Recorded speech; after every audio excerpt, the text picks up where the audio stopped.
Hello, hello. My name is Nicholas Lamar Soutter, and welcome to the Rundown. Last week in the news, a great many things have happened. Roughly 2 hours ago, in fact, Hamas and Israel have confirmed that they have agreed to a ceasefire, ostensibly ending the 11-day war between them. This marks the fourth war in their history, and all of them have ended in roughly the same way. Ceasefire, war is off. Benjamin Netanyahu is facing accusations from the far right that he stopped the war too soon. Meanwhile, he is also facing accusations of deliberately having an incommensurate and disproportionate response to the attacks by Hamas. Meanwhile, Hamas is now, and basically Hamas being the only government in the West Bank and actually responsible for a great many of civilian activities, as well as to their enactment of war against Israel. They are now faced with trying to rebuild. A number of their buildings are destroyed. They're facing poverty, unemployment, and, of course, a COVID outbreak. At least 200 Israelis were killed, and at least 230 Palestinians, including 65 children, 39 women, and over 1,200 injured. The Israeli Defense Force did, in fact, target Al-Jalaa Tower in Gaza. This tower housed international journalists and other civilian media offices, including the Associated Press Bureau and Al Jazeera.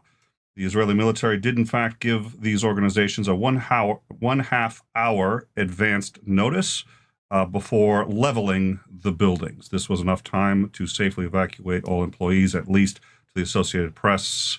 If there were any injuries with Al Jazeera, I'm unaware, but they did not confirm that there were no injuries. Associated Press says they got all of their people out barely in time, but lost a great deal of footage and equipment, including cameras.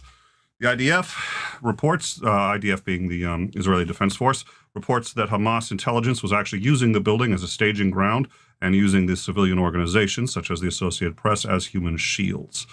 We are learning that the Colonial Pipeline, which at first denied that they had paid a ransom to recover control of 3,000 miles of pipeline that were held by the hacker organization DarkSide in a ransomware incident.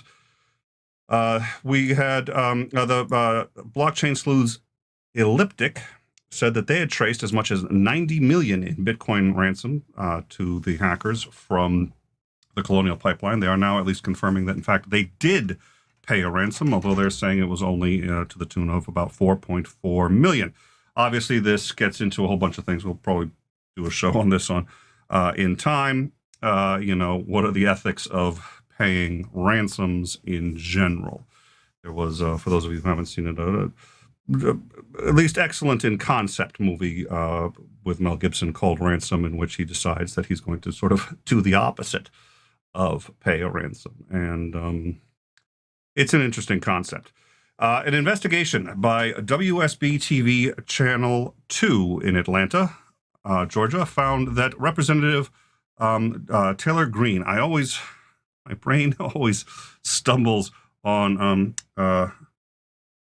her first name, and I for some reason, the way it's composed, I have a hard time reading it. So I always go Taylor Greene.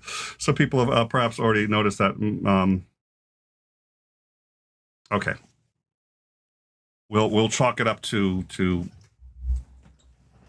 organic brain damage. I don't know. Filed for a homestead exemption, in fact, in 2 of her homes. But in Georgia, you are allowed a homestead exemption, which is considered to be a considerable tax break for your primary residence. Primary, obviously implying one home. She clearly has violated Georgia law. At first, she denied all of this and said that This was a smear campaign, but in fact, paperwork was found for this exemption in Floyd County and Fulton County, where she in fact did, for the last tax year, get 2 separate exemptions. Representative Green has taken to shouting at other congressmen through mail slots, challenging them to debates and calling them idiots. Again, at first she called this a pathetic smear campaign, but she is now simply demanding that people, quote, mind their own business and stop investigating her. Meanwhile, Texas Governor Greg Abbott has signed into law one of the nation's strictest abortion measures, banning abortion as early as 6 weeks into pregnancy, with exemptions being allowed only for medical emergencies, not in the case of rape or incest.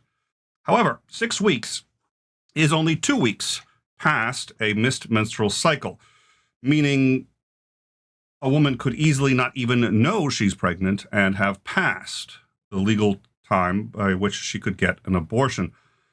Further, in a stunning and breathtaking legal maneuver, this law opens the door for private citizens who otherwise would have no legal standing in court to sue, grants them the ability to sue abortion providers and anyone tied to any abortion, even indirectly, such as crisis counselors, nurses, clinics, and even family members, to sue these people in court. Successful lawsuits would be awarded a minimum of $10,000 plus attorney's fees, making every citizen of the state now essentially a district attorney. Now, for those of you who don't understand the difference, in general, there is one office in our government in each state that represents, well, it can be more based on the district, so let me rephrase that, because there is an attorney whose job it is to represent the citizens of that state when there's an outrage or crime against the citizens of that state. Now, murder is actually considered one such outrage because you're murdering a member of our society. But we don't allow the family members to try to get criminal prosecution charges against the murderer. They're not allowed to dictate what the punishment is going to be, and they're not allowed to, say, well, we should, execute them or put them in jail for the rest of it. It's not done by the family. It's done by a representative of the state who represents actually the victims, but also all citizens who are affected when these kinds of crimes occur. Civilly, you can sue anybody you want to, but when it comes to criminally, there is a district attorney, there is the office of the district attorney, and they get to prosecute those on behalf of you and everybody else. This law, to the best of my knowledge, is the first time ever that concept has been turned on its head. Each citizen in Texas is now empowered to sue even when they don't have what's called standing, which is to say that they have no skin in this particular game. They were not affected by this action, whatever it was. Now, standing, for those of you who paid attention to the last election, was very important when Texas decided to sue Georgia, saying, hey, Georgia, you screwed up your election. Georgia may or may not have screwed up the election, but it's none of Texas's business. Texas has no standing. Whether Georgia got the election right or wrong does not affect the citizens of Georgia. It affects the citizens of Texas. It affects the citizens of Georgia. And if the citizens of Georgia have decided that they don't like how their election was run, they have their own recourse in that. But Texas doesn't get to say, we don't like how Georgians ran their election. Texas has no standing to sue. Established legal precedent for as far back as I'm aware, and it's what the Supreme Court decided when tossing them on their ass in that. This would give every Texas resident standing to sue any other resident, even if they'd never heard of this person, never met this person, any other resident, as a member of the aggrieved state for being involved in any way with an abortion, including a family member who counseled for an abortion. This means if one person gets an abortion, 10,000 individuals could sue. Now, this is not thought to, what we've been told that this is not going to happen, but what I find interesting is you win a minimum of $10,000 and attorney's fees. So what this appears to me to be is a way to stop abortions by making it so that every citizen in your state is incentivized to sue anybody who even thinks about it. It's honestly, I've never even heard of somebody attempting something like this. It's an absolute a shocking legal theory. And honestly, even if every other element of this could withstand a Supreme Court challenge, it's hard to imagine that part doing it. Again, it empowers each member to be an official member of the state and to prosecute other members for crimes that didn't affect them directly. It's absolutely staggering. So at any rate, we will see where that goes, but that is one of the more shocking legal precedents I've seen in quite some time.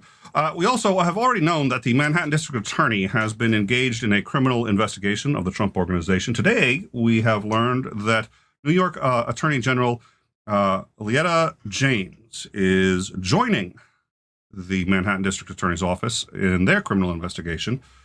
And while the Attorney General's civil investigation will continue in parallel, they have already opened up and informed the Trump administration that there is, in fact, a criminal investigation against them now from the New York Attorney General's office. Quote, "We have informed the Trump Organization that they are under investigation, or sorry, that there is an,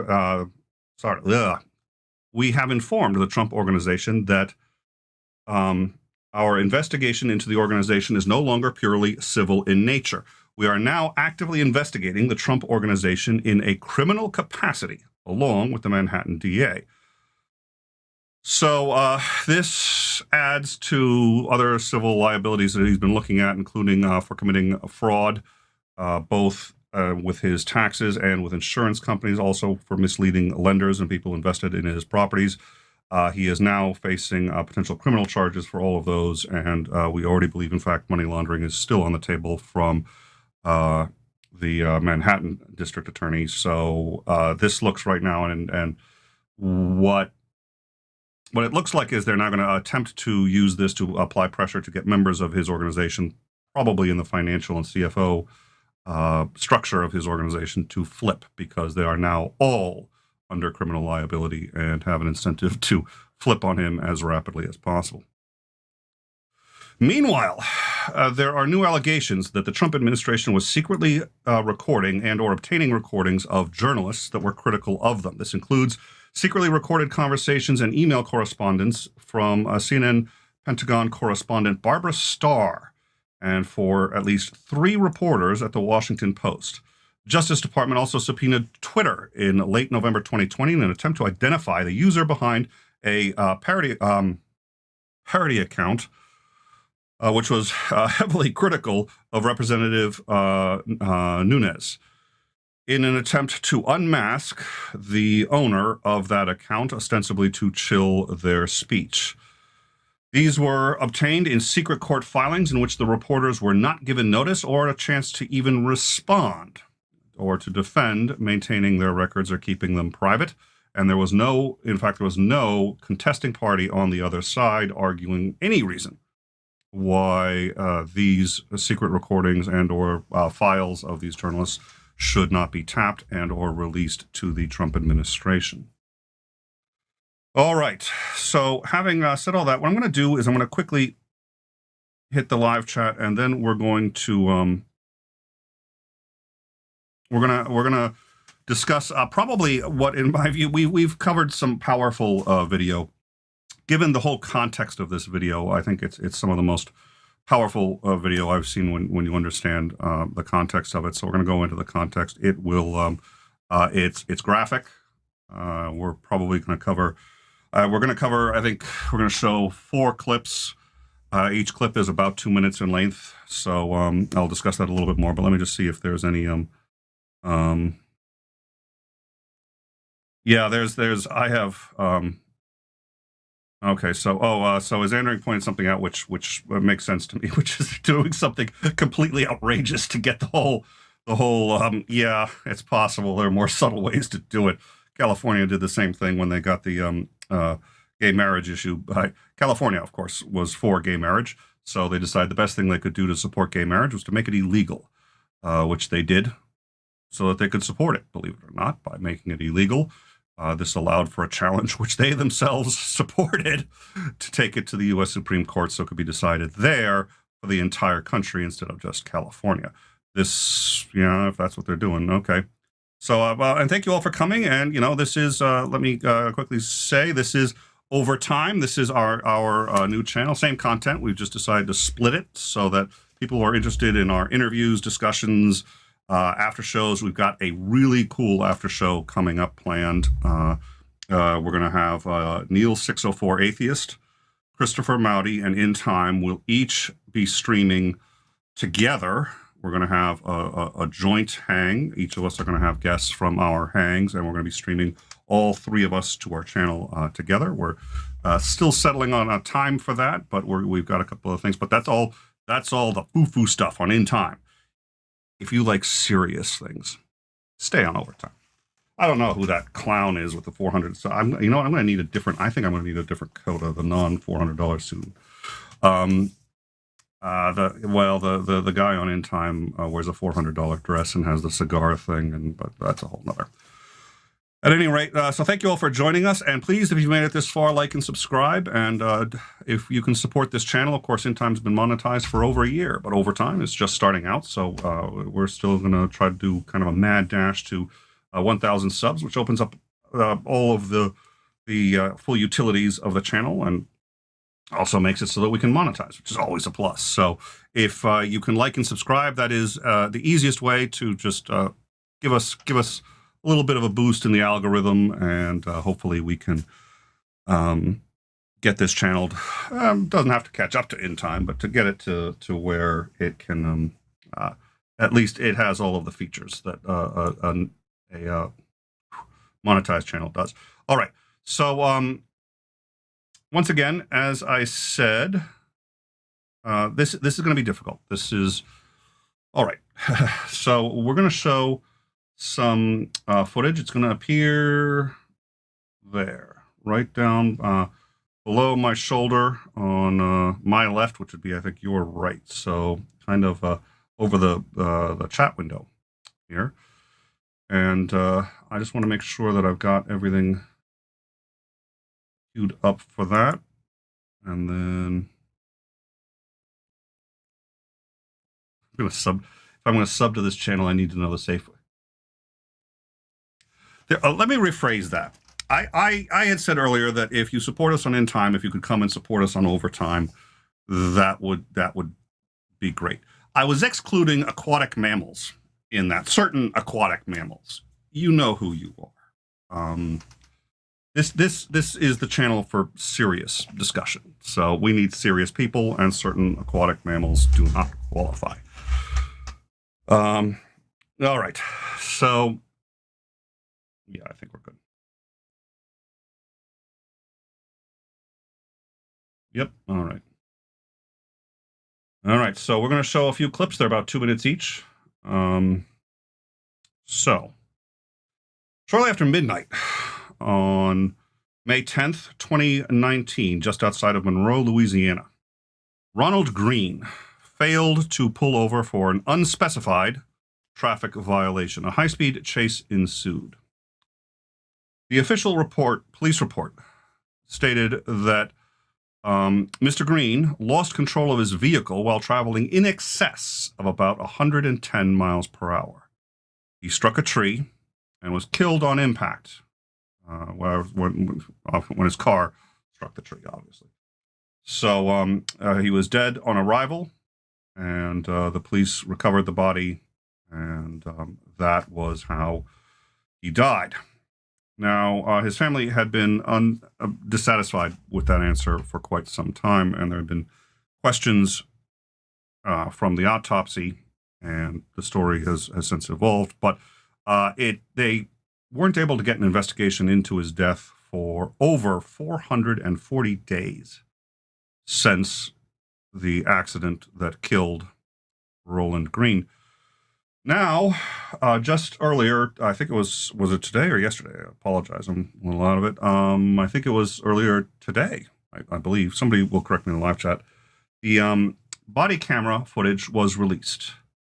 So again, this is what you're going to see here is the police coming on to Roland Green's vehicle, where, according to the report of the officers you're about to see, he was already dead, his car having collided with a tree at 110 miles per hour. This is graphic footage, again, of them coming across the dead Mr. Green in his car after having chased him.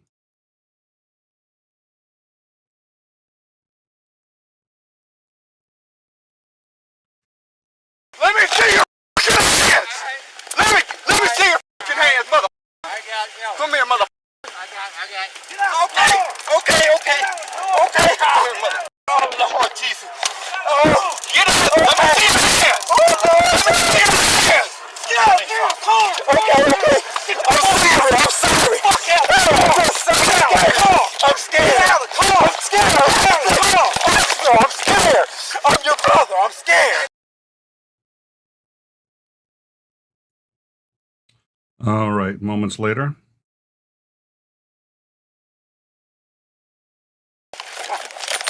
Sir, get on the ground! Get on the ground! Taser. Put your hands behind your back. Behind your back. Make sure you ain't rolling. Put your hands behind your back. Oh, God damn it, get up here! Get that fucking arm! Motherfucker, you better not move.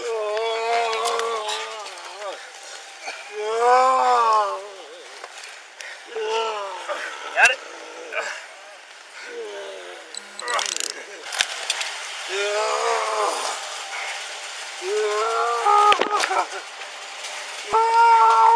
alright? All over. I hope this guy ain't got fucking AIDS.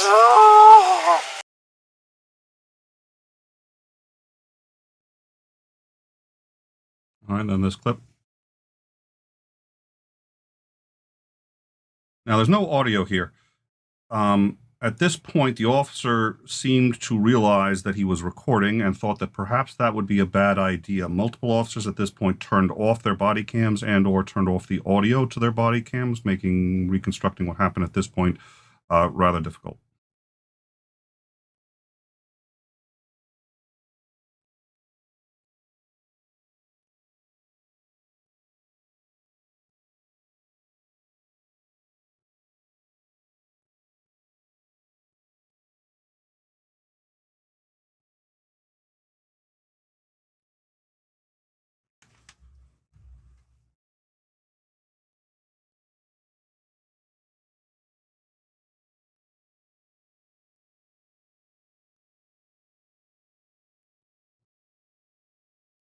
All right, what you saw there was they actually grabbed, he had his legs cuffed as well, so he was cuffed with his hands and his legs. They grabbed the chains on his legs, and as he's face down and his hands are cuffed behind him, started dragging him back across the ground. Now, shortly after the autopsy found that, in fact, he did have bruises indicating that he had been in a struggle after a collision with a tree, which had in fact happened, but as you can tell, he survived the impact. In fact, he appeared to be reasonably uninjured.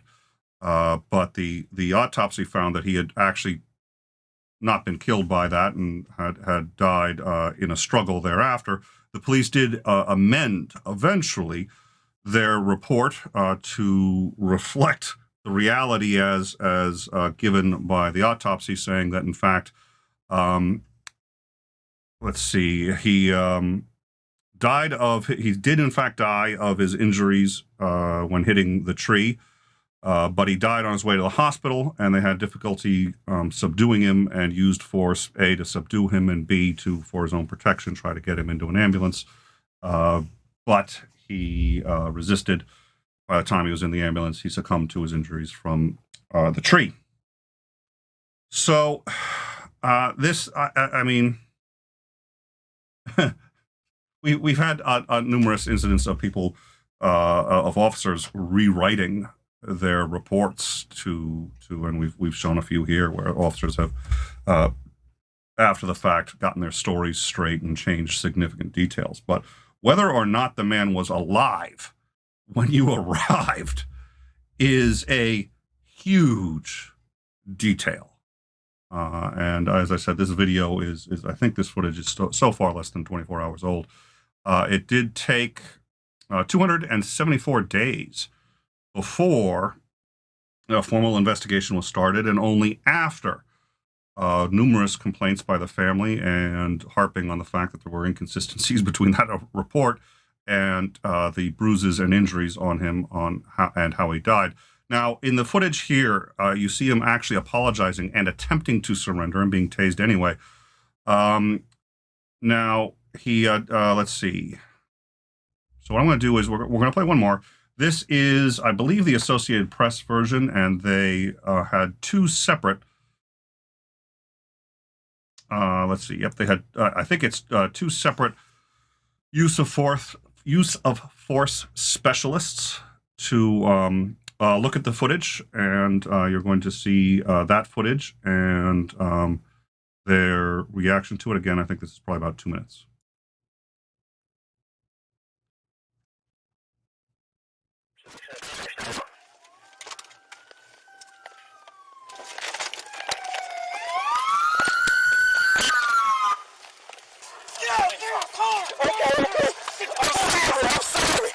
I'm scared. I'm just scared. Get out of the car. Get out of the car. I'm driving me, Chris. I'm scared. Mr. Green was, to some degree, even though he had just finished leading police officers on a lengthy and high-speed chase, his inclination at that particular point was to acquiesce to what the officers wanted. Let me see your hands. Put your hands behind your back, bitch. Give me your fucking hands. Put your hands behind your back. Taser, taser, taser. Put your hands behind your back. Behind your back. You're about to get it again if you don't put your fucking hands behind your back. Put your hands behind your back. I'm sorry.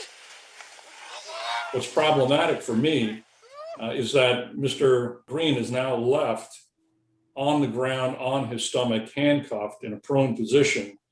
And officers are trained throughout the United States that once there's a struggle of this nature, and the individual's handcuffed, that you need to push him off onto his side or get him in a sitting position so you can allow that breathing to be unimpeded by his own body weight. This guy ain't got fucking AIDS. And that didn't happen for at least, based on my calculation, 9 minutes, where Mr. Green was left alone. And then when he wasn't left alone and he tried to get over onto his side, another trooper pushed him down using his foot against the lower back and buttocks of Mr. Green. And I didn't understand that. There was absolutely no reason for that. Under no circumstances should Mr. Green have been drugged by his ankle shackles. That was malicious, sadistic, completely unnecessary. And the officer that did it's going to have to be held accountable. All right. That, again, happened on May 10th, shortly after midnight, 2019, just outside of Monroe, Louisiana. The man there was Ronald Green, who had failed to pull over and did, in fact, lead police officers on a high-speed chase. He had an accident and did strike a tree.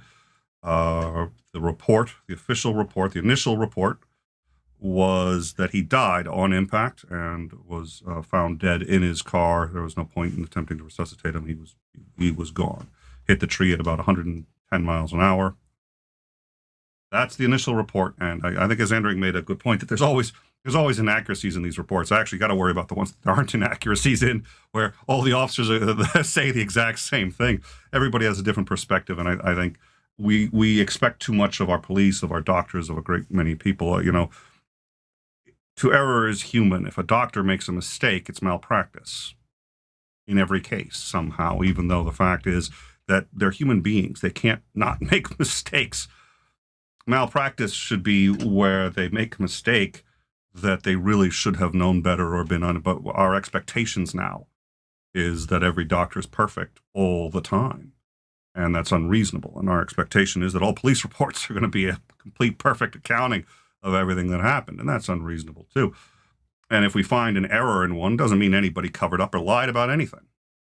But when all of them say that they came across a man dead in his car, and that's what happened, and when they turned off their body cams and turned off the audio throughout the event, I think that indicates an extraordinarily serious problem. At any rate, having said that, thank you all for listening. I'm gonna try to catch up in the live chat briefly, and then I think that's going to be the show for tonight. We've got on In Time, we're going to have Floyd FP discussing the Book of Daniel, which it is. I apologize. It is our position. It is my position. It is the position of anyone I know that's really studied it, that the Book of Daniel is in fact a fraud. He's going to make his case for it, and we're going to have a discussion on just what constitutes a fraud and why the Book of Daniel is in fact a forgery. So looking forward to that. We are going to have some events coming up. One, as I said, with Christopher Blast Me in the Eyes with Vinegar Mowdy and Neil 604, which we're looking forward to, and a few other things. And so it's I will leave it for those of you who also watch In Time. Looking forward to the weeks up ahead. So let me quickly catch up on the live chat. Yeah, there's a great deal of this. The amount of this that's been coming out recently has been staggering. And as we noted here, the UN has already declared the United States a violator of human rights because of how the police treat their citizens. And so some of this is not so shocking. This happened. This happened 2 years ago, almost to the day. And so there's part of me that wants to say, okay, let's not get overly outraged because it's not like this has happened just after the Floyd hearing. Having said that, we have 4 body cams that have now been released since the Floyd hearing of events that happened since the Floyd hearing. And this one was held for 2 years. And this is particularly egregious because of the extent to which they have completely rewritten exactly what happened. This looks to me more like homicide than any of the videos I've seen, and they look pretty egregious thus far. So, yeah. All right. One difference is that the actual product, traditional hero worship,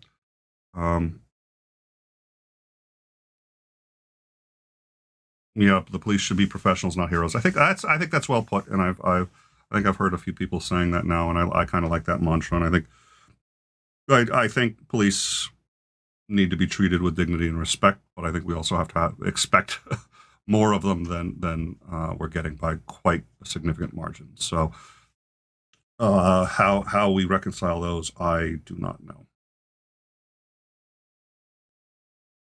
All right. Well, so we just dropped a link to our Discord. I hope you guys will join us. I will try to show up there in a little bit. My night is still in flux, and it's still early, which is good. So, but I'll try to stop by. Tonight's a lot going on, but I will try to stop by later tonight. I'll be by in the Discord. So I'll be by probably in about 10 or 15 minutes. Going to put my daughters to bed, and I will see you all later. Thank you all for joining us again. If you've gotten this far, hopefully you liked it. So please don't forget to hit that like and subscribe button, and we will catch up with you later.